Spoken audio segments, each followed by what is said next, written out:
Oi minha gente, tudo bem com vocês? Bem-vindos a mais um vídeo aqui desse canal. Hoje a gente vai falar um pouquinho sobre Six Sigma, que são os 6 sigmas dos projetos aí para certificação dos belts, né? O Green Belt, Black Belt, por aí vai.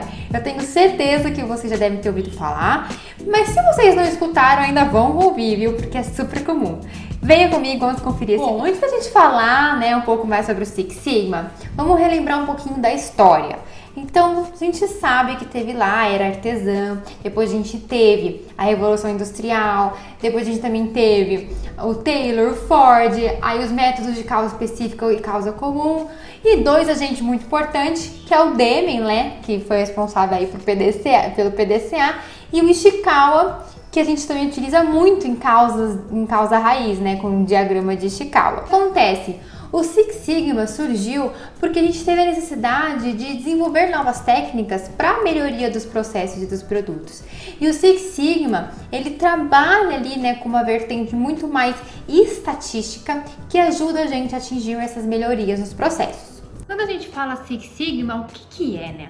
O Six Sigma é uma classificação que vai de 1, né, até 6 sigmas, e a gente classifica um produto ou um processo dentro desses sigmas. Essa classificação significa que a gente olha defeitos por milhão. Então, se você tem uma variação pequena de defeitos, né, sobre 1.000.000, significa que você vai atingir um nível de sigma melhor. O que acontece? Quanto mais perto você está do 6 sigma, significa que mais estável é o seu processo, você vai ter menos variabilidades no seu processo ou no seu produto final, então você vai ter algo muito mais estável, muito melhor. Então, para um processo, né, um produto se classificar entre sigmas, você vai ter que ver defeitos sobre milhões, que foi o que eu comentei com vocês. Então, por exemplo, se a gente falar que a gente tem 700.000 defeitos de um produto sobre 1.000.000 de oportunidades, o que a gente vai perceber? Que a gente tem 70%. Isso significa que a gente tem muito defeito em relação a 1.000.000. E aí a gente está numa faixa aí, uma classificação do Sigma 1. Se a gente pegar lá no 6, né, o 6 Sigma, olha só o tamanho da redução. Significa que a gente vai ter 3,4 mais ou menos, né, defeitos de um produto em relação a 1.000.000 de oportunidades.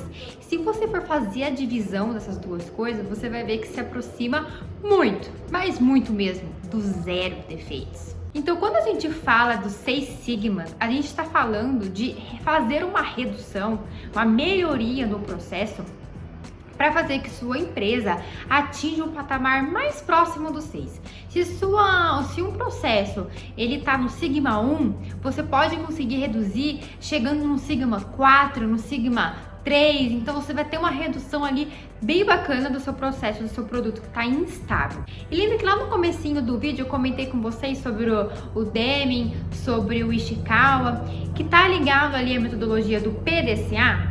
Então, quando a gente fala da melhoria, da metodologia de PDCA, que é um método para a gente atingir patamares melhores, a gente está falando que no 6 Sigma a gente vai ter algo muito parecido com o PDCA, que a gente chama de DMAIC.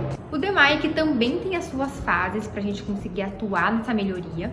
E aí a gente começa com o D, que é o Define, a gente definir o nosso problema, a gente fazer o escopo, fazer o nosso plano de trabalho. Nesse momento que a gente estabelece os KPIs de melhoria, que a gente estabelece o nosso contrato de melhoria, então tudo isso a gente define no Define. Depois a gente vai no Medição. O Medição a gente vai justamente medir, né, as melhorias, é nesse momento que entra os CPs, vocês que são de engenharia de produção, que já tiveram ou vão ter, sabem muito bem do que eu tô falando, então a gente começa a olhar essa parte. Depois a gente vai analisar, então a gente definiu, a gente mediu, a gente vai analisar qual que é a causa raiz, né, desse problema. Quando a gente fala do improve, né, que é melhorar, então o que a gente tá comparando das melhorias, a gente conseguiu melhorar aquele processo. E por último, o control, que é a gente controlar tudo aquilo que mudou. E aí entra um ponto muito importante que define se seu projeto é uma mudança ou uma melhoria. Quando a gente fala de mudança e melhoria, a gente está falando o seguinte, que são coisas diferentes. uma melhoria requer uma mudança. Então, para você melhorar algo, você precisa mudar algo. É por isso que são diferentes.